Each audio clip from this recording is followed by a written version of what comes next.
Tu me connais plus que moi-même. Saint-Esprit, tu connais ce que Dieu attend de moi. Et tu connais la pensée de Dieu. La sémence, c'est aussi la parole. Apôtre Paul a dit que ceux qui n'ont sémé à Colo, ça sent nini. Arrosé. Qu'on sémé parce que Paul a dit cultivateur. Non. Non, nous avons dit qu'on sémé à côté. C'est que tant que tu vois que Mabélé, oui, mais lui, Makila a appelé à ses makate. Nous avons Mabélé, le roi Liton. Ok. Nous sommes à la Makila. L'idée ya mabe qui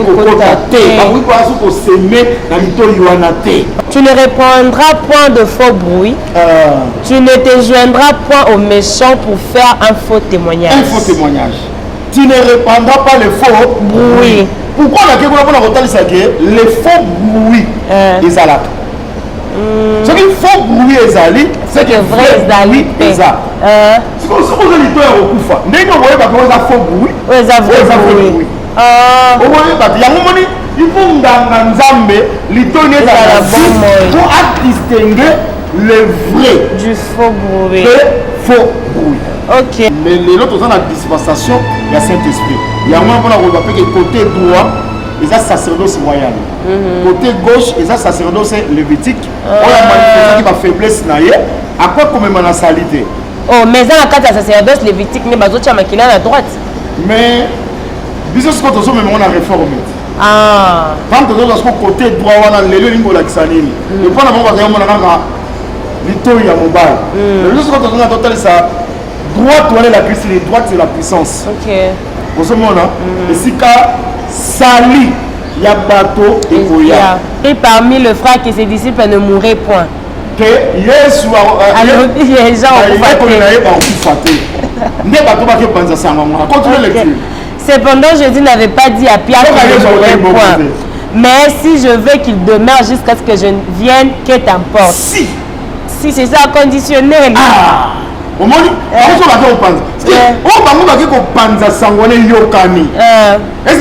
Jésus non, non. Et ça faux bruit. C'est le faux bruit, ça faux témoignage. Puissance. C'est que la droite, c'est la puissance. Si on a appelé les apôtres, vous recevez une puissance, le Saint-Esprit. C'est que la droite, c'est le Saint-Esprit. Parce que le Saint-Esprit, c'est la puissance. Il y a un gauche. Et ça, ma faiblesse. Droite, et ça, ma force, puissance. Au ce moment, la gauche, ma qu'il est zate. Mais la droite, n'est pas makila. Autre c'est que droite, c'est le Saint-Esprit. Normalement, tu comprends que le Saint-Esprit, ça dispensation au bim. Va témoigner ma baie. Pourquoi? Si on t'a dit esprit à l'être, par le but que Jésus a dit bon côté, c'est que va comprendre que Jésus m'a baie. On va dire les lots. Va te ignorer. On va comprendre Jésus m'a baie. Ma cambo va te yawana, il va faut bruit.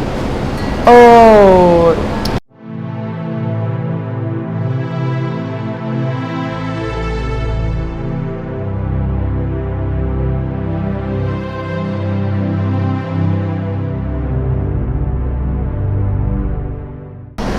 Shalom, shalom, Balandion, c'est Pasteur Emmanuel Tumba TV. J'espère que vous allez bien la bande jusqu'à besoin de biso grâce à Nzambe ezaliko na bino.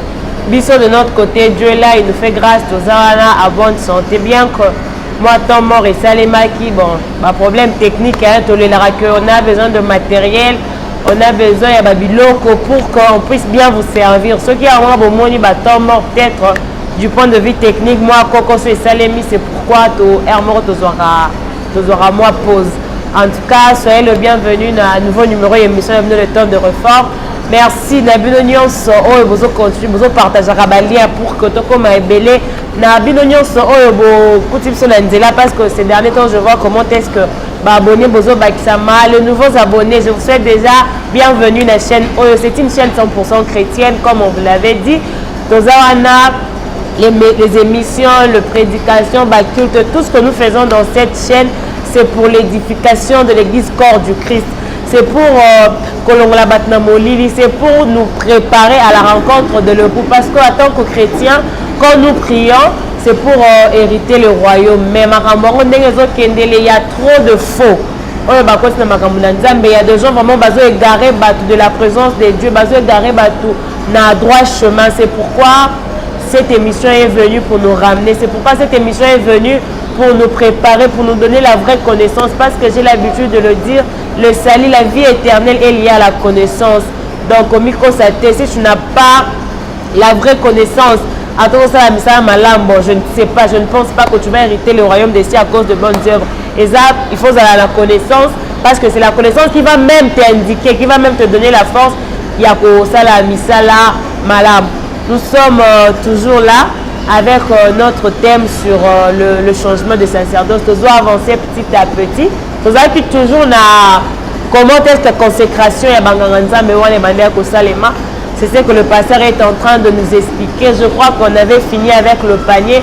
Les autres ont avancé un peu. Mais avant ça, nous avons régi chez la nous publicité ou un séminaire. Et puis nous avons pour continuer l'émission. C'est qui cet homme à qui obéissent les vents et tempêtes? Shalom, shalom peuple de Dieu. L'Ensemble saint de Kingasani vous invite à prendre part aux 4 grandes journées d'enseignement et de fortes prières qu'elle organise du 8 au 12 juin. Mercredi, jeudi, vendredi de 16h à 19h30 et les dimanches, notre grande clôture de 8h juste à 11h30 avec comme thème « C'est ici la maison de Dieu ». Genèse 28, 17. Elle sera animée par l'homme de Dieu, le pasteur Emmanuel Tumba. Il y a un jour, un vaillant homme, on l'a pris, c'est jour de mort, il ne dit jamais assez. Voilà la nourriture. On présente la nourriture. Le séjour de mort à ce jour-là, le séjour de mort était rassasié. Jésus-Christ n'est pas dans notre adresse. Avenue Nkoli numéro 7. Quartier Kingasani, commune de Kimbantek. Croisement des avenues Mobutu Nkoli, arrêt Kingasani Yasuka ou encore maison communale de Kimbantek. Cordial bienvenue à tous, que le Seigneur vous bénisse. Les évangélistes ont parlé, mais jamais comme cet homme. J'espère que Bolandi Waneza, Milulu, Oyo, on s'en met à Kingasani, Ezo Bogissa. Du 8 juin au 12 juin, donc dans la présence de Nzambe pour apprendre Makamusu Yassika, pour aussi passer de moments forts dans la présence de Nzambe. En tout cas, Bilonio Soboza, le bienvenu. Comme l'a indiqué, tout ça, Kingasani Yasuka, na avenue Koli numéro 7. Ceux qui ont à côté à l'Ikolo Kuna, Batu Bazarlaba, Mongafula, Batu ya Moamba, Batu ya Balukunga, au transport ya Kingasani Yasuka, une fois au Kiti na maison communale. Au Poussani Mouké, on va t'indiquer au Tunika Avenue Koli numéro 7. Torozala wana bato pe bakokuta kota maluku c'est bokiti na arendolo juste l'entrée à Siforko. Vous traversez Botuni Avenue Koli numéro 7. C'est là que nous passerons de bons moments dans la présence de Nzambe du 8 au 12 juin. En tout cas, le pasteur est déjà là avec nous. Avancer par rapport à thème Nabiso. Bonjour pasteur Emmanuel. Oui, bonjour pasteur Perside. Bonne santé. Oui, santé, ça va. Nous avons lancé la chocas. Ok, nous avons lancé la bisocrate. Papa, j'espère que tu as toujours na kati ya marche Nabiso. Vous avez déjà personne pour expliquer Biso. Tu nous as déjà expliqué qu'est-ce que le sacerdoce. J'espère que Bandero Balandi va gagner, va comprendre. Je te demandais pour avancer déjà, tu as une consécration. Mais avant ça, il y a une question. Parce que tout les saluts individuels. Je peux se verser dans les commentaires, le attend la mon verset. Ce qui veut dire que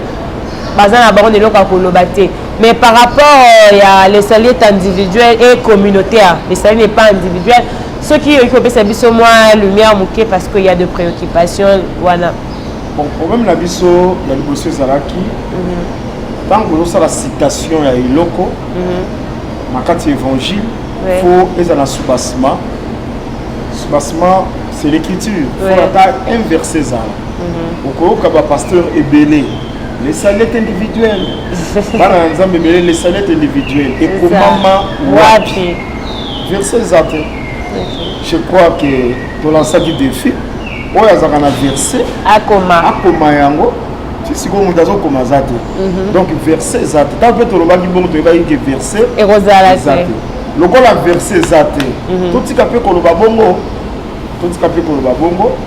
alors biso to mona ke sali eza communauté dans son sens en sens par exemple yo le loso biki ndenge nini on a yoga ki liteya na kwa liteya na mupepe to na nani non bon nanda quoi depuis moi la muke bana on a l'église na yoki c'est-à-dire pourtant aux à la claire et ça na mutu ateya ki yo oui mutu ateya ki yo be bateya ye oui c'est que sali et ça transmis et pas ya mutu moko avec comme pas na yo zaki pas mutu ateya ki yo OK comment sali aux à l'individuel dans le sens que oyo rara pas mutu ezatera yo moko boye donc sali yango eza pa na nganga na te yo et comme peut pas na yo yo pour évangéliser mutu ya yo ki moté c'est comme ça. OK sali c'est individualité aujourd'hui dans Actes des Apôtres chapitre 2 à partir du verset 41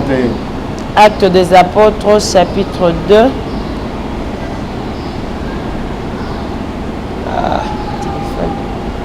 Actes des Apôtres chapitre 2 oui excusez-moi qui est connexion pour l'aider Actes chapitre 2 verset passons du 41 verset 41 ils ont la bateau ils ont tout dans mutuna pourquoi ils ont dit qu'à Sœur Perside à ça la lecture mais bazor a déjà réponse cher bien-aimé pour ça parce que ça n'a pas abonné parce que OK il y a liposo où ils ont cultivité c'est une émission na yebité est-ce que ce à cause de la lecture il y a Bible était na musala est-ce que à cause de la lecture il y a Bible était na cultivité na musala mais par exemple là c'est razan na plateau naïe c'est ça na musala naïe a oui qu'autant la Bible était cher bien-aimé doctrine faut pas trop profiter de la doctrine. Doctrine, ce sont les Écritures. OK. Hein? Doctrine, ce sont les Écritures. Doctrine, c'est un sentiment et un mototé. Doctrine, c'est Écriture. Moi, je crois que même quand on peut dire moi, c'est athée, les gens ont assemblée. Oui, parce que le soir, on va faire l'évangélisation dans l'assemblée. C'est que les bandes assemblées. Moi c'est à côté, moi c'est pour évangéliser tout ça. Alors tout comme ça va être compliqué, tous en a culte, tous en église, tous en a plateau. Peut-être pour le cadre. Bientôt là, tous en a un studio. Je crois dans 2-3 semaines, ici, nous allons ensemble Nabiso, tous en a plateau. Donc, et là, on va répondre au Kotanga. D'accord, Tozana Acte chapitre 2 verset 41. Ceux qui acceptèrent sa parole furent baptisés. Et en ce jour-là, le nombre des disciples s'augmentant d'environ 3000 âmes.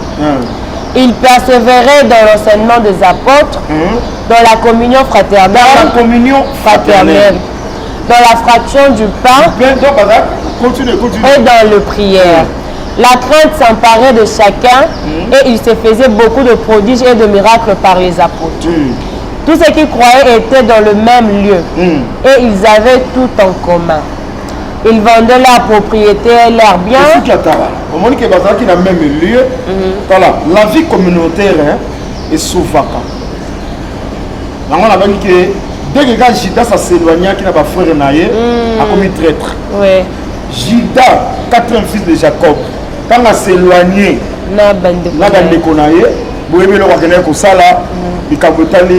Tamar, tout ça. Donc la vie communautaire épargne la péché. Quand déjà tous gens épargner le péché, c'est que Salim les ali. Salut un agent la vie communautaire. La vie communautaire. Si on a une vie communautaire, on a individuellement et c'est n'est pas l'ango. Mais la fraternité est battre la rapide ma casse. Bon, c'est-à-dire que à passer aux autres que les alliés n'est pas individuel, c'est communautaire dans le sens que d'être culte, de vivre en communauté. Dans le sens où, dans le sens que le but qu'on pose, nous avons utilisé le mot pour te yayo. Les amateurs ont mon zamba directement sali les individuels. N'a jamais mon côté. Ok, dans le sens que bataille bazar, c'est à partir de bataille indo yoki. Mouto pas Roya, voilà, Roya, Mouto. C'est pas dans son chambre, boy. Ah, ok, c'est dans ce sens. Voilà. Mais il y avait aussi une question. Parce que les lots, pasteur, quand vous prêchez, quand on le braquet, pour vous, l'église est ensemble des saints. Les autres, voilà, pour la Bible, ils ont l'église.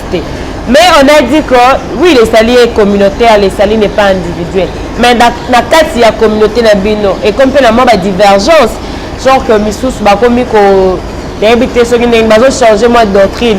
Missous, Batikali, la doctrine, Missous, même Wana, c'est salut Wana. Est-ce que c'est toujours communautaire? On a dit la communauté dans Bino. Mais bah dévier. Les salis, ils ont toujours un peu, ils aura déjà la peine. Non.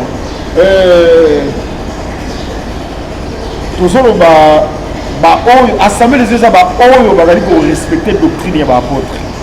Si les lots. Assemblée des gens encrétés. Je suis ancré beaucoup mis dans 1000 assemblées des saints. Ou bien le roi a système de bâche. Pour ça, si bâche vont voter dans ces assemblées des saints, les assemblées des saints. Assemblée des gens l'été. Doctrine, dès que les apôtres vont battre les amours, aux assemblées des saints. Ceux qui vont battre les amours, c'est l'apostasie. Ok, bien qu'on va comme ensemble de ça, mais ceux qui étaient à Isaïe, on a été dans personne ensemble de ça. Ok, d'accord. J'espère que peut-être on reçoit temps pour la question. En ce qui concerne quand on dit que le sali est individuel, c'est parce que Oyokango n'est pas la Moutumoko. C'est pourquoi je profite aussi pour l'appeler sa mbote l'apôtre Florent Bongen dans la main. Ça va bien qu'aujourd'hui je suis chez les pasteurs Emmanuel. Donc, communautaire, il y a là. Et vous et pas de part, papa bisco la nabiso bambote ebele. Alors, pasteur Emmanuel, tu continues na thème nabiso. Tu comme qui na consécration de manière au Salema. J'espère que tu aussi ça qui déjà dans état panier. Et puis ceux qui te quittent pour avancer. La lecture dans Éxode chapitre 29. Ok. Tu as toujours le thème nabiso. On a fini à ce qui concernait le panier Bama Pawana. J'espère que vous avez bien compris. Toujours continuer. Exode chapitre 29. Je crois que tu comme la 4e verset. Tu as continué 4. Tu feras avancer Aaron et ses fils vers l'entrée de la tente d'assignation. Et tu les laveras avec de l'eau. Tu prendras le vêtement, tu revêtiras Aaron de la tunique, de la robe, de l'éphod et du pectoral. Et tu mettras sur lui la ceinture de l'éphod. Tu poseras la tiare sur sa tête et tu placeras les diadèmes de sainteté sur la tiare. Tu prendras l'huile d'onction. Tu en répandras sur sa tête et tu l'oindras. Tu feras approcher ses fils et tu les revêtiras de tuniques. Tu mettras une ceinture à Aaron et à ses fils et tu attacheras de bonnets aux fils d'Aaron.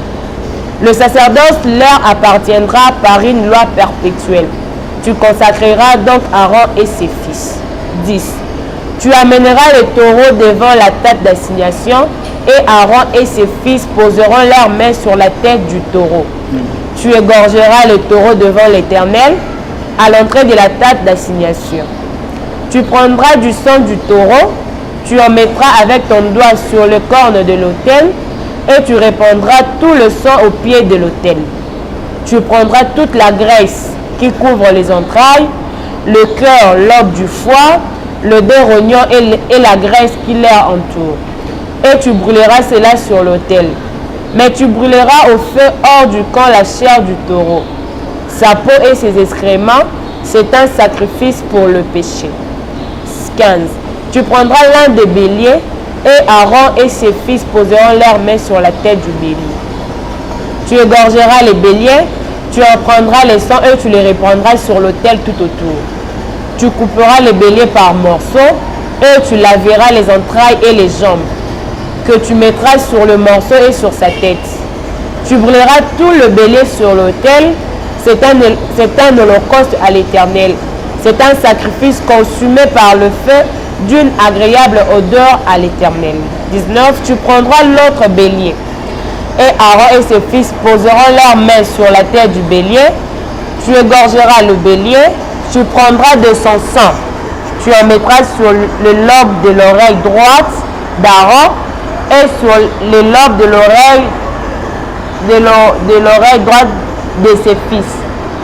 sur qui atawana OK eloko to nazayebi na koluka lelo yango wana ke Aaron na bana na ye bazokota mosala ouais Moïse akosukola bango akolatisa bango bilamba ya bonganga siko bakozwa jeune toro wana bakozwa débélé bakoboma bakozwa mafuta bakorépandre na motu ya Aaron tout ça babiloko nyonso eza bamateya bandeko baza na kimia tokoexplike bango alors lelo na ngai nanu tolobela lobe ya oreille ya Aaron droit ya Aaron meme ya bana na ye omoni ke ntango bazoboma belie bazozwa makila na mosapi bazali koya kotia wana na lobe ya oreille droite ya Aaron d'abord pourquoi nzambe azosala nanu choix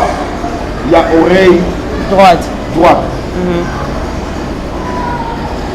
parce que la droite c'est la puissance OK parce que ceux qui droite ezali gauche ezali oui momoni makila baponi kaka la gauche te baponi droite baponi droit alors zwana no acte des apôtres chapitre 1er verset 8 Actes des apôtres chapitre 1er verset 8 mais vous recevrez une puissance le Saint-Esprit survenant sur vous et vous serez mes témoins à Jérusalem, dans toute la Judée. Exode chapitre 15 verset 6. Exode 15 verset 6. Ta droite, ô Éternel, a scellé sa force. Ta droite, ô Éternel, a écrasé l'ennemi. C'est que droite est aussi la force. Au second tangi psomi à David, azotalisa pe que droite na yo signalé puissance. C'est que na traversé il y a mer rouge bana Israël, c'était la droite de l'Éternel de délivrer qui bango. OK. Parce que droite voilà c'est la force, c'est la puissance. C'est que la droite c'est la puissance. Si on a acte les apôtres Wabi, vous recevez une puissance du Saint-Esprit. C'est que la droite c'est le Saint-Esprit. Okay. Parce que le Saint-Esprit, c'est la puissance. Il y a un gauche, et ça ma faiblesse. Droite, et ça ma force, puissance. Au moment la gauche, ma kile zate. Mais la droite, il n'y a pas de makila. Autre c'est que droite, c'est le Saint-Esprit. Normalement, tu comprends que le Saint-Esprit, c'est une dispensation au bima. Mais les autres ont la dispensation, il y a Saint-Esprit. Il y a un moment où on que côté droit, il y a sacerdoce royal. Côté gauche, il y a sacerdoce lévitique. On a manifesté ma faiblesse. À quoi comme ma salité? Oh, mais dans la carte de sacerdoce lévitique, mais bazo chama qui est à droite. Mais, bisous quand on a réformé. Quand on a côté droit, on a les lignes de l'Axanini. Et pendant que on a l'itoya mobile. Mais juste quand on a total ça, droite, on est la puissance, droite c'est la puissance. OK. Pour ce moment-là, et si ka sali ya bateau et koya. Il y a même Jésus-Christ. Je crois dans la mer à Tibériade. Quand la Bible dit sur les disciples, à côté de Pierre, c'est boire à côté droit. Oui. Na côté droit, on est bambis. Et puis ma qui est béni. Même dans le ministère na évangélie. Avec ça toujours Pierre boire à côté droit. C'est pour le côté droit, c'est la puissance. Ils escalent sali et zali. Alors, dans l'acte des apôtres, c'est le Saint-Esprit. C'est que dispensation mobimba, il y a Saint-Esprit. Aujourd'hui, Luc chapitre 20, verset 42-43. Ok, Luc 20, verset 22 à 43. Luc 20. Tout bien, le verset 22.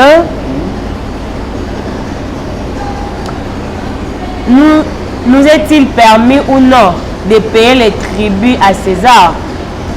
Jésus, apercevant leur ruse, leur répondit: montre-moi un denier. De quoi porte-t-il l'effigie et l'inscription? Non, Luc 20. Luc 20, 22. 42. Ok, 42. David lui-même dit dans les livres de psaumes, le Seigneur a dit à mon Seigneur, assis-toi à ma droite, jusqu'à ce que je fasse de tes ennemis ton marche au pied. David donc l'appela Seigneur. Comment est-il son fils? David a Jésus Seigneur. Jésus ça c'est l'évangile éternel. Et le bata frère Thierry a tourné un motuna bi. N'a landé émission ya Marie.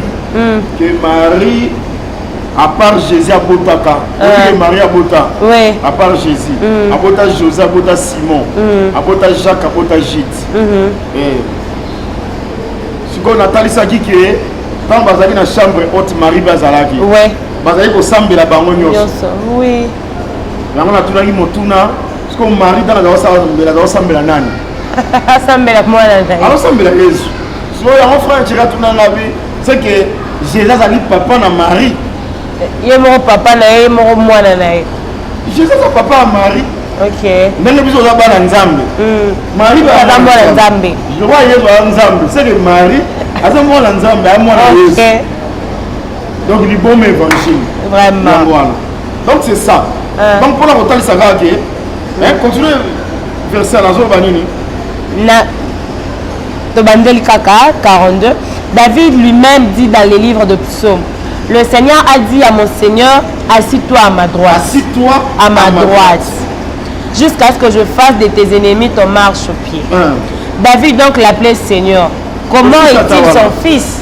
Le Seigneur Azali, la droite le Seigneur. Pourquoi droite? Parce que droite c'est le sali. Okay. Parce que droite c'est la puissance. C'est comme Makambo, il y a Malamu Ezali. Par rapport, il y a gauche. Il y a un moment où on a l'itoi. Parce qu'on a l'itoi, il y a côté droit. Vous comprenez? Si vous l'itoi est anime, l'itoi c'est l'entendement. Oui. Ce qui l'itoi est ali, ndoko yoka.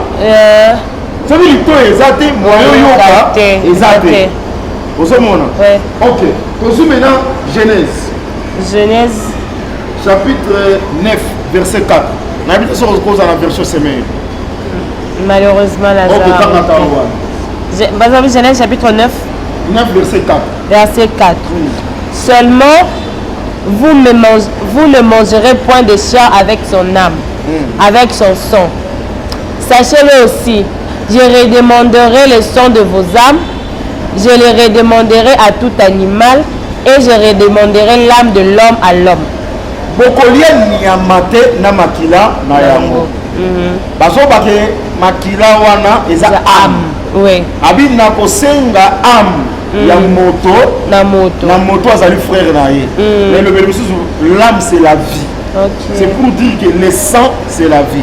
Si on termine dans la tradition 8 secondes réviser tout semer parce que maintenant que pour qui colia makila te makila maintenant va traduire c'est-à-dire sa vie. Okay. Le sang c'est la vie. Ya moso masko avant Aaron akota musala nzambe. Bazo soit makila bazo cha na litoi ya Aaron. Zoka makila c'est la vie. Litoi sans makila c'est litoi sans vie. OK. Oh litoi c'est dans la vie. Moyen yoka ezate. Et dans le roi Moutayo arrêté. Amen. C'est la première sourd. OK. Donc il faut pas voir bazocha makila pour permettre oyoka. Azana nyaza nganga nzambe. Awa toza na temps ya forme. Quand tozo kende nango na sacerdoce royal toza nango lelo. Quand tozo kende nango na dispensation à Saint-Esprit na temps ya grâce. Aaron n'a pas na ye o bazali ba sacrificateur. O semeli ba kota na service divin et ni ko ba peke lelo ce sont les ministres. Ministre quand bazo consacrer pour kota na nzambe et Seigneur lui peut bazwa makila bacha la litoi na ye. C'est principe c'est très important. Vraiment. Ministre oui to ba ministre za mbanga. D'ailleurs il coïncide bien. Panier oh ezalaki na ba mapa na ba gâteau oui mais mutu azopesa faut vérifier pe que litoi na ye ezala makila te ezopesa mais litoi na yo pe ezala makila oh makila c'est la vie et niko ba litoi no faut ezala na vie po eyokaka. Donc moyoki ya liboso l'église eza nde motei. Donc ayoka makambo mo azoloba. Il faut yoka mateya. Donc litoyi eyokaka makelele. OK. Tala. Omoni soki litoyi eza ya kokufa, eza na vie te parce que litoyi ekufa. Ouais. C'est eza litoyi eza na vie. Eza na vie te yo Aaron akozwa litoyi. Aaron c'est un serviteur de Dieu. Ouais. azokota na kati ya bonganga nzambe alingaki teke nganga nzambe litoyi na ye ezala ya kokufa ifo litoyi na ye ezala na vie pourkoi ezala na vie mpo ayokaka bui seke litoyi soki ezoyoka te okokoyoka makelele te ekozala bui de guerre yo koyoka teke wana eza makelele ya bitumba ta mosusu omonaka bato bazokima yo ozokopra te bato baokima nini ekozala mpe makelele ya fete yo banoyeba te bamouvement ozomonaka bamouvement seke tomi kolobake litoyi aza na rôle ya kodistingue le bruit. Exode chapitre 23 premier verset. Exode 23 toza na partie ya premier verset. J'espère que Magamoro Zokota, tu ne répandras point de faux bruit. Tu ne te joindras point aux méchants pour faire un faux témoignage. Un faux témoignage. Tu ne répandras pas les faux bruit. Pourquoi on a quelque chose les faux bruits ezalaka. Ce qui faux bruit ezali, c'est que vrai bruit eza. Ce qu'on se pose litoya okufa. Ndenge oboye ba ko za faux bruit. Eza faux bruit. Oboye ba yango moni il faut nganga nzambe litoyi ezala bon pour distinguer le vrai du faux bruit. Le faux bruit. OK.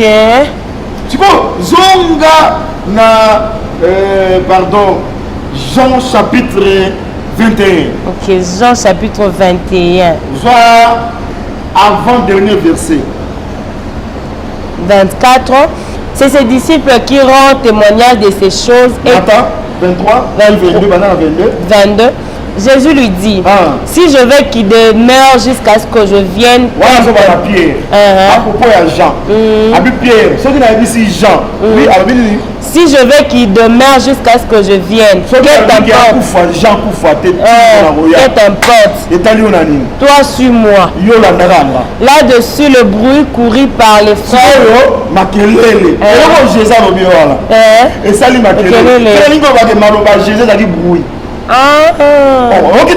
Le bruit courut parmi les frères que ses disciples ne mourraient point. Jésus a dit Pierre, Jean, celui dans le lobby. La maître bien. Ceux qui dans le lobby, Yazala Tina Goya. Yayoni. Dès que Jésus a vu bateau bayoka kiango, ba récupérer ango. Ba banisi ba opanda sango. Sangoli bazo panza. Continue. Le bruit courut parmi les frères que ses disciples ne mourraient point. Que Yesu alors les gens cependant Jésus n'avait pas dit à Pierre qu'il ne mourrait point. Mais si je veux qu'il demeure jusqu'à ce que je vienne, que t'importe. Si c'est ça conditionnel. Au moins, est-ce que ça m'a dit Jésus non. C'est un faux bruit. C'est le faux bruit, c'est un faux témoignage. Va témoigner ma bé. Pourquoi? Si on a dit esprit à l'être, on dit que Jésus a dit bon côté. C'est que va comprendre que Jésus m'a bé. On va dire les lots. Va te ignorer. On va comprendre Jésus m'a bé. Ma cambo va te yawana. C'est un faux bruit. Nani yango ça Jésus. Jésus azali oyo mon bé kolobela. Jésus azali oyo basakoli balobela. Jésus azali oyo banzembo elobela. C'est que Jésus c'est la loi, le prophète et les psaumes. Ceux qui ont compris dans ma bé, on a que côté yawana et vous avez faux bruit. C'est pour que les faux bruit ils ont été à ma bé. Ils ont faux enseignement. Garanza me faisait à la maquilla.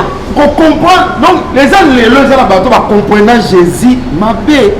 Les gens comprenant écriture, ma bé. Vraiment. Dans un exemple, vous côté le sambo, ma kolongoul.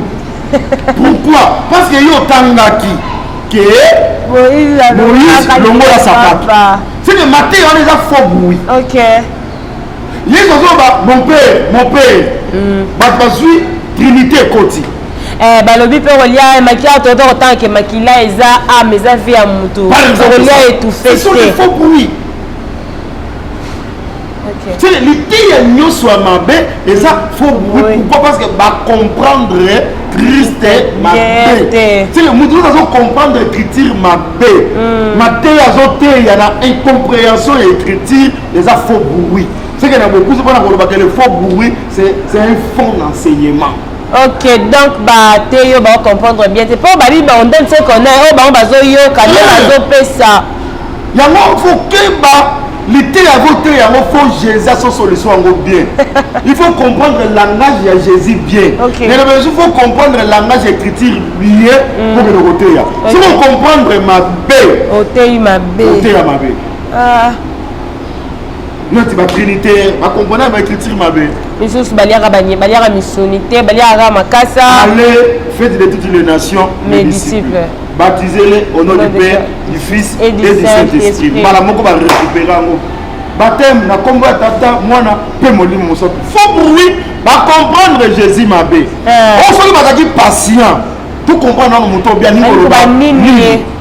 Par moi après ça, avec ce qu'on peut bien noter. Nous t'avons pas dit que David peut bien noter. Posez là. Qui non le Saint-Esprit aya. Tant qu'on y a à la mine pour nanga. Tant le Saint-Esprit qui dit, si batona qui Pierre Motuna, homme frère, que ferons-nous? Répentez-vous, soyez baptisés au nom de Jésus. Ah, ok. Fali base la tiwana, mais bon on va zuka ko wana baké. Et puis il faut retourner à Motuna. Allez, faites de toutes les nations mes disciples, baptisez-les au nom du Père. Depuis quand Père est comme un combo? Au nom du Fils, au nom du Saint-Esprit. Est-ce que Père est un nom propre? Non. Est-ce que Fils est un nom propre? Non. Valut Batuna, Tata Mokomone, on dit qu'on a baptisé un combo, il y a Tata. Il faut Tata dans un combo. C'est ça. Il faut moi dans un combo. Bébé, on est au combo ya Tata. Tata Mokomone, nan. Tata Mokeli. Mokeli. Tata va se faire. Tata, on est face à la combo. Moi, je dis le Père, son nom, c'est Jésus-Christ. Ok, qu'est-ce que vous va dire Jésus va dire Bénet. Jésus va tomber bataille. Ok. Jésus va tomber bataille. Moi, maté ya mabezali faux bruit. C'est le niveau que maté ya malamu bezali vrai bruit. Si koyo, mais attention, ça faux. Quand tout est vrai, mais nous sommes makelele. Ah. Oui. Nous sommes makelele. Il faut que l'itoi et yo kango. Parce que l'itoi il est pour yo kango. Est-ce que l'itoi est kufa? L'essence c'est la vie. C'est ce qui m'a filé ça fait vie et ça la l'autorité. Ok. Parce que la mort c'est l'absence de la vie. Oui. C'est que l'itoi wana et ça la vie. L'itoi il faut distinguer. Vous allez voir oui. Donc faut oui, il faut ça la vie. Il faut banda na moté. S'il vous plaît, ma sœur. Au moins total kotanga wana. Un Thessaloniciens que Matthieu est se reposer dans erreur, dans fraude, na motif pire. On se comprend. Si quoi nganga nzambe lobezaki Aaron, lobezaki bana na ye na sacerdoce lévitique. Mais longtemps le sacerdoce s'est changé. Le nom Jésus asa Aaron, mais attention, Aaron sacrificateur et ça va ministre les longs. Makila wana tota sous la besoin de pas pour ma bélier. Mais il faut makila peut comme spirituel. C'est que il faut une oreille spirituelle, il y a koyoka makamwa molimo. Le vrai et le faux oui. Yo mona no motei, il faut distinguer yango. Parce que motei soko yoki mabe. On le bape ka oyo yo. On le bape mabe. On peut pas combattre la pauvreté. Nation babongo surtout. Parce que par exemple, vous allez pasteur église locale. Ouais. Vous êtes obligé de du 1er janvier au 31 décembre. Ma ministre mon souci accord au Barzana yo na église locale mon côté. On peut se vendre cher. Yango c'est pas bon. Ministre oyambi moningano ministre Mupaya par rapport à l'église locale. Yozala te. C'est très dangereux. Parce que muto matéri azote ya wana. Muto azoyoke la peuple nyonso. Ministre. Mais il n'y a pas de on suppose que ça a makila na litoi. Maman, eza boye. Eza pamba te landanga très bien. OK. Frère, on landanga très bien. Na lobi boye. Comme on a kimia. OK. Par exemple, ndana za nkumi. Oui. Et d'ailleurs, semaine l'élo déjà. Tout ça mardi. Ministre à côté à Outi Équateur. OK. La confiance au nom de la doctrine à Yambi. On peut se cher. On peut se cher dans mon tuyau sauté. Quand on peut se cher, il faut veiller. OK. Ma camboua pour continuer dans l'église. Et pour ma vie, toi comme ma liwa. Si quoi, mais il faut nazala. Pasteur de l'église locale, il faut zala. L'itoi, c'est quoi yote mdozolo. On a un rôle ya koyoka. Oui. Si vous voulez l'itoi, il y a un makila. Oyoka. Et tu as un vrai bruit pour sauver le peuple. C'est que, nengi ozoyoka nenge peuple azoyoka te. Yozoka na dimension mususu. Parce que ça monté. Parce que ça monté. OK. Ce qui est réconcilialité, l'itoi il est on est. Ce qui a été un motif impire, on a un esprit à discernement. On comprend. Okoyoka. Et ce qui a erreur rezali, au moins on a makoki, il y a la erreur au peuple à Boulingate. Il y a un mona. Et ça, très bien. On dit que les gens ont la bataille avant d'aller à Boulingate. Alors, réalité, il y a là. Au moins, il y a un lobby chibolette. Non, il y a un lobby cibolette. Ce qui est yo et qui habite. On va lever le monde. Il y a un faut maquiller ça. Pour distinguer, même la nuance y a miqué. OK.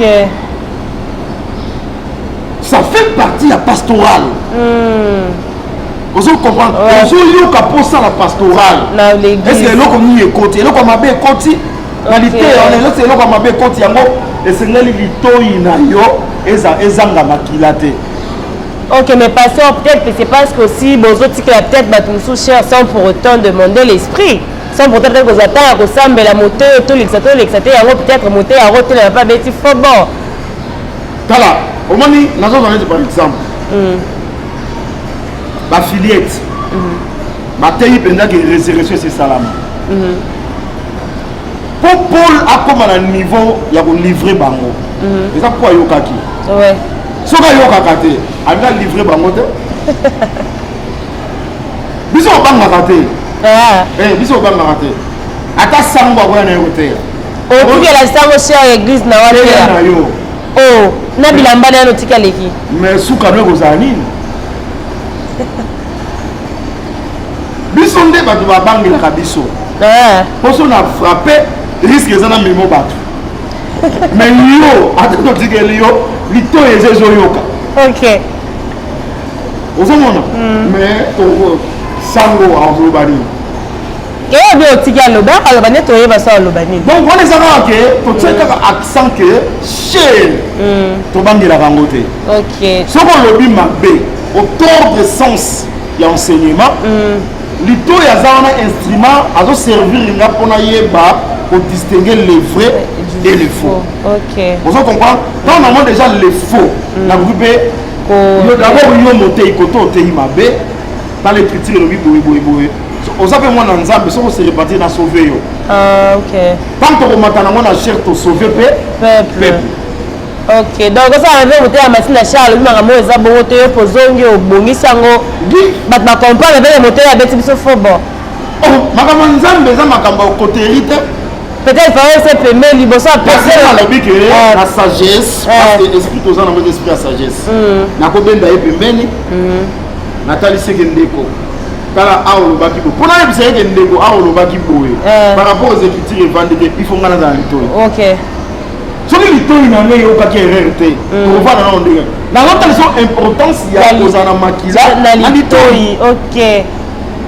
Ozomona kozana makila l'itoi et ko sauver na motei soki atei erreur soki aza humble akoki kobongisa mateya na ye mpe sauve tokoki mpe na sagesse tobi akende yo mokende kobongisa yango azongi mpe na se bandeko oyo eza makambo ya lobiko omoni sika nateyaki bino nateyaki bino mabe par exemple nateyaki bino ke echarde oyo ezalaki na nzoto ya paul azalaki na kunki mais pasteur Emmanuel ntango aye atalisika ke echarde wana ezalaki kunki te paul atikaki kozala na kunki te echarde wana ezalaki problème nde paul azalaki na problème ya miso liboso bateye ye mo ateyaki liboso bandimba motei mpenza peut-être na barespect nyonso nde balevra azongi mpana echarde paul azoteya bi eye le sentiment oyo ezalaki pa jésus christ ye azalaki nzambe abimonaki te azala egali na nzambe s'est humilié lui-même sentiment sengeli biso ozala nango yango wana sentiment humilité mais eza pasi eza pasi te na bateya lelo eza pasi te na moto aza na saint esprit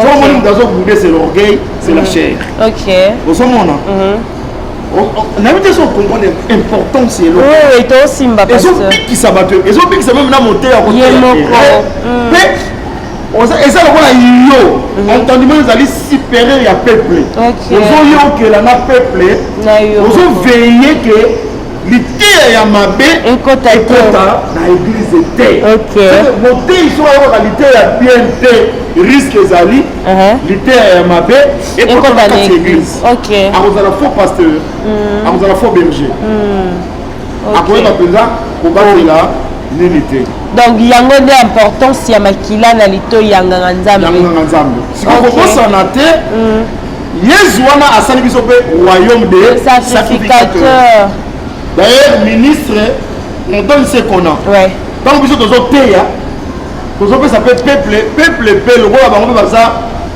lisanga ya nzambe bango mpe bakozanga makila na oreille droite c'est que litoi ya mwana na nzambe fo ezala mpe na makila chapitre 2 verset 7 Apocalypse chapitre 2 verset 7 verset 7 que celui qui a des oreilles attende ce que l'Esprit dit aux églises. À celui qui viendra, que celui qui a des oreilles attende ce que l'Esprit dit aux églises. C'est ça. Mais que celui qui a bien que tu remets un matoi boye na réalité za l'autorité amoni jazo bage oyo azali na litoi c'est le batulos baza l'autorité quand azo ba oyo azali na litoi ngo bage litoi eza na vie oyo eza na litoi eza na vie ayoka c'est litoi nyonso yokaka te litoi boyoka eza litoi eza na vie ce que dit l'esprit aux églises. La parole est un esprit. Pour yoka no fo litoi na yo ezala na vie. C'est très important. Et donc on a fait comme peut pas fidèle litoi na ye ezala na vie. Aye ba peut ko distinguer le vrai bruit du faux bruit. Parce que déjà que le bruit c'est l'enseignement. Donc moi na nzambe pe ata moteya koyokela ye ye moko mpe aza na makoki ya kodistingue oyo eza lite ya malamu oyo eza lite ya mabe vraiment c'est très important ozomona moto oyo aza na lite aza na lite oyo eza na makila lite ya mabe ekote te po ntango ezoya esimba te yango moni ntango kaye abomi abele nzambe atuni wapi frère na ese yo tchaki gardien nanga nzambe bandi kopini kaye abitala omoni mabele oza modi na mabele oyo emeli makila ya ndeko na yo abel soki oloni wana ebota te soki mabele lokola ezwi makila moyen semence ya kokota et donc ils ont empêché la semence ekota na mabele wana eza parce mabele wana emeli makila est-ce que okosupporter na bake pavillon ya aron eza mabele pavillon ya aron mabele pavillon ya oreille ok pavillon ya oreille ya aron mabele eza mabele oyo ezwi makila po bazoka kozwa makila bazotya wana seke nazonga natalisa mpe ke litoi nyonso eza na makila oyo eza na vie bakoki koya koseme te bakosema nango bate kozwa mbwenge ozwa nguba te. La semence c'est aussi la parole. Apôtre Paul a dit que ceux qui na semé Apollo ça sent nini arrosé ko sema parce que Paul a dit cultivateur non aningo ba que ko sema za koteya c'est que tant que tu vois que mabele o emeli makila ya pena sema kate na zo mabele le wa litoi nyoto za na makila liteya ya mabe oki kokota te akoki koasu koseme na litoi wana te. Talatina ya litoi eza na vie yango wana.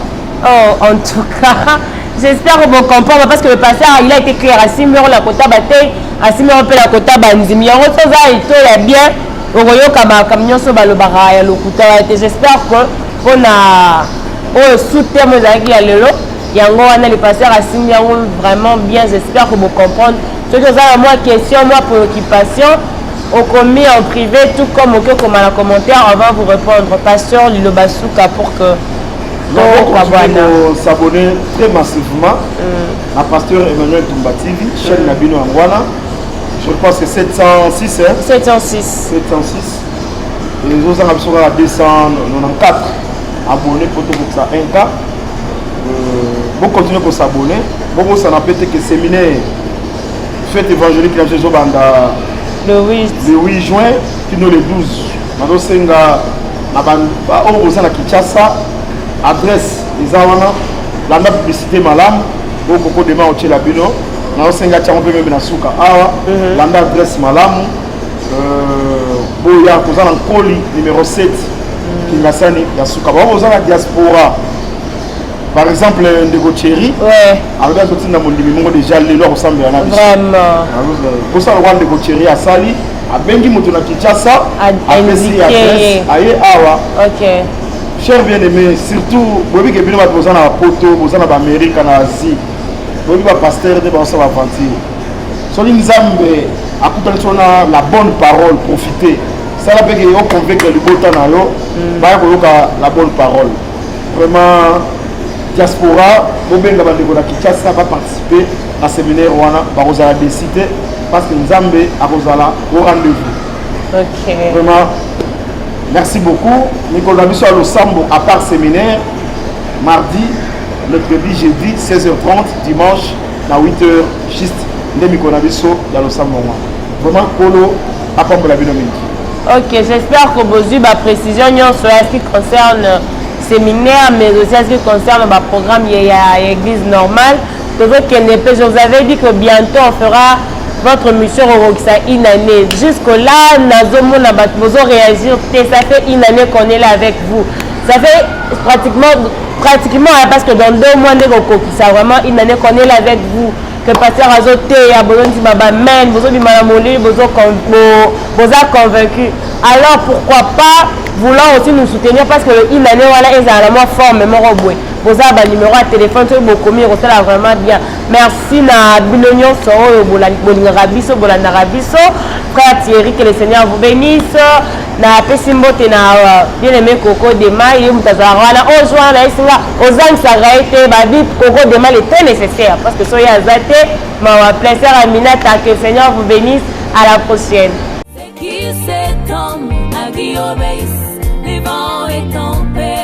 Shalom, shalom peuple de Dieu. L'Ensemble Saint de Kingasani vous invite à prendre part aux 4 grandes journées d'enseignement et de fortes prières qu'elle organise du 8 au 12 juin. Mercredi, jeudi, vendredi de 16h à 19h30 et les dimanches notre grande clôture de 8h juste à 11h30 avec comme thème c'est ici la maison de Dieu. Genèse 28, 17. Elle sera animée par l'homme de Dieu, le pasteur Emmanuel Tumba. Mais ça, il y a un jour, un vaillant homme, on l'a pris, il se joue de mort, il ne dit jamais assez.